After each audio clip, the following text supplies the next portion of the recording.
Do you need to talk into it, or? Yeah. Okay. All right. The coolest. You good? You guys good? Sarah, how's it going? Good. How are you doing? It was a year ago. I was talking to you in Columbus. Yeah. You were with a different company then. I was with a different company. Welcome.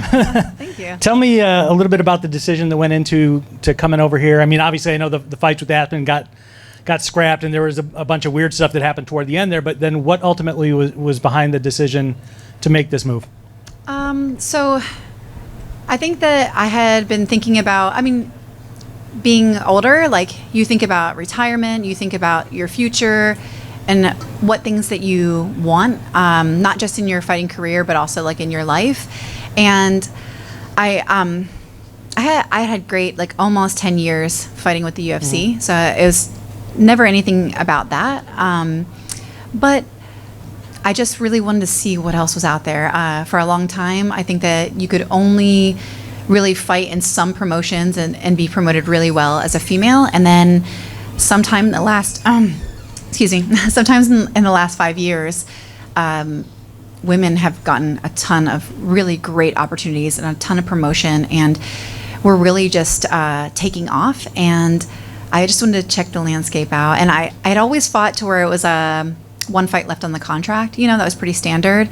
And Jen asked me if I wanted to fight to free agency before my Carol Hosa fight. And I was like, yeah, I think I should. Just, I might have stayed, you know, like I don't know. I wanted to see if the grass was greener in certain areas, and it was. So, was there any place else that was in consideration? Not for me. Okay. Just because I really feel like there were other offers, but it means something to me to be a world champion, and I think that like at 135, UFC has the premier division. And I think at 145, Bellator has the best fighters, the deepest roster, and they have Cyborg. I mean, it's just, so if I want to be a world champion, I felt like that was my avenue. If they had a 135 division, you know, and they had good stacked girls in there, I would have obviously liked that, but I'm not sad about not cutting weight. So let me ask you about that, because as you mentioned, they do have Cyborg here.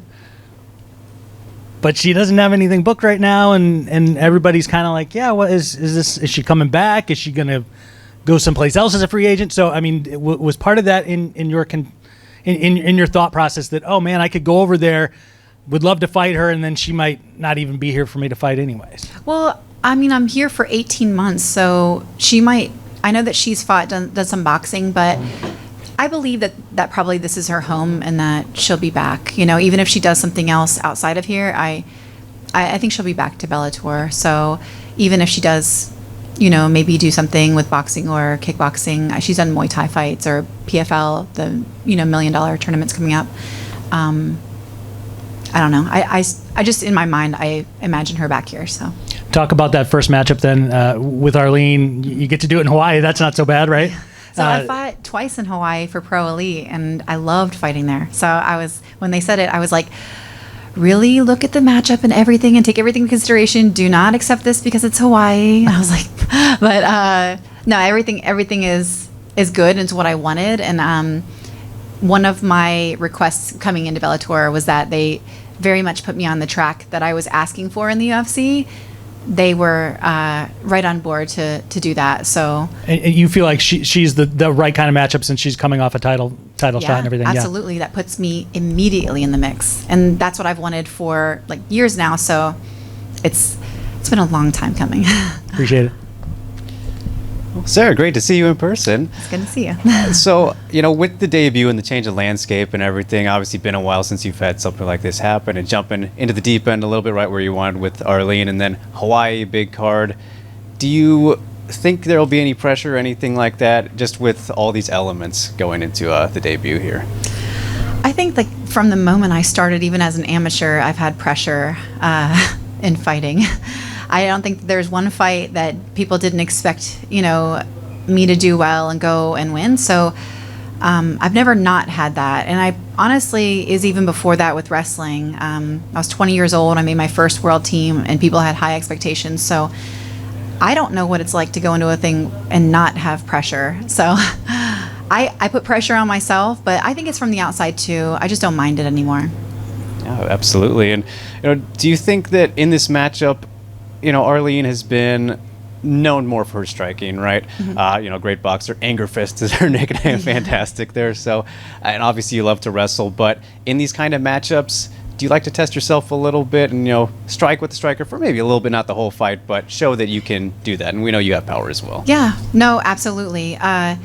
Nothing sets up takedowns better than striking, legit striking, not just pawing out there and not doing it to set up, but like actually striking for its own sake sets up takedowns very well. So also, while I am known for my wrestling, and hopefully I'll be known for jiu-jitsu as well, getting submissions, I've been a wrestler my whole life, and even when I couldn't punch correctly, I hit hard. So even if it's the ugliest punch in the world, it don't feel good on the other end. Right. So I enjoy striking for that reason too.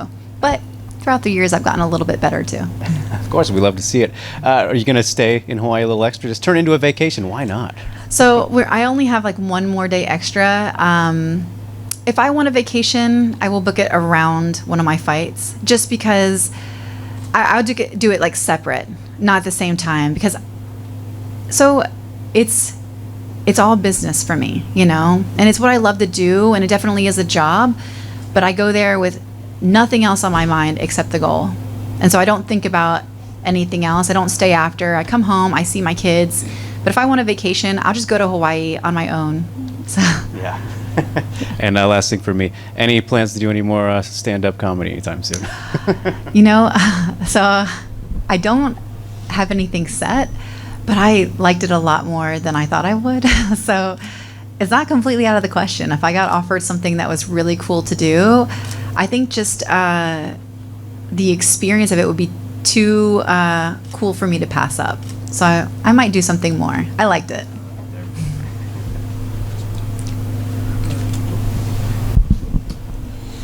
Hey Sarah, how you doing? Good. How are you? How does wrestling translate to MMA, and double barrel on this one? Were there any wrestlers that you saw coming up, Dan Henderson, DC, Henry Cejudo, the guys that were on the Olympic level, and then you end up doing that in 2004? Mm-hmm. So really my roots, the first time I ever watched any fighting was on VHS, and it was two wrestlers from my college at Lock Haven University. It was Tim Boach and Mike Cesnalevich. They both fought for the UFC, and so that was my introduction. It was two of my teammates. And did you ask me how my roots translate? Correct. How does the wrestling translate to MMA? Oh, okay. So I think that some of the aspects that I've seemed to thrive with is pushing past your limits, the mental conditioning, the physical conditioning, the control.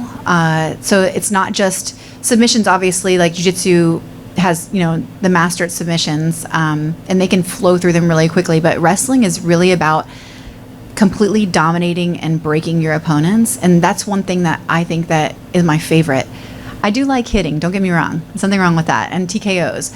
But feeling an opponent break, under my pressure and will, there's no feeling like it. Now, I say that also because I've never had a knockout, but maybe the strikers would be like, ha ha. But for me, that's one of the biggest things that wrestling taught me, is how to press and, keep coming and find different ways. And every way that your opponent tries to find a way out and to escape, like just crushing it until they kind of give up on themselves. That's a great feeling. And my last question is, how does your experience, or Arlene's fought Cyborg twice, but you fought Amanda Nunes, Juliana Pena, Ronda Rousey, Lauren Murphy. How does your experience, how will you use that to your advantage versus Arlene? So I just view it like both of us are seasoned fighters. Both of us have great skill sets. And I don't think that my other opponents, I don't think it offers any distinct, I'm not going to use it to any advantage. I'm really going to take what I do best, and I'm just going to go out there and impress it upon her the best that I can. And at the end of the day, we're both going to go do the best, but like, it's not that who I fought, that's not going to win it for me. Me going out there and taking the fight, that's what's going to win it for me. Thanks. Yeah.